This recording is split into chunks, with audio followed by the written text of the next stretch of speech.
In this video, I'm going to show you how to use Face ID on Cash App. So please watch the video until the end and follow this tutorial step by step to avoid making mistakes. So let's get started. So to use Face ID on Cash App, you need to enable it in the app settings. So first you want to launch your Cash App on your mobile device. Now tap on your profile icon or the account icon in the top right corner of the home screen. Now scroll down and select Privacy and Security. Now toggle on the security lock option, so this will prompt you to enter your Cash App PIN.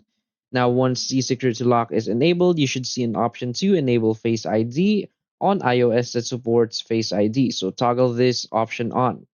So you may be prompted to authorize Cash App to use Face ID, so simply follow the on-screen instructions to complete this process. So after enabling Face ID, you can use it to approve payments and other transactions within the app. So you can initiate a payment or transaction as you normally would, and when prompted, look at your device to authorize the transaction with Face ID. So that's it. So if you find this video helpful, please hit like and subscribe.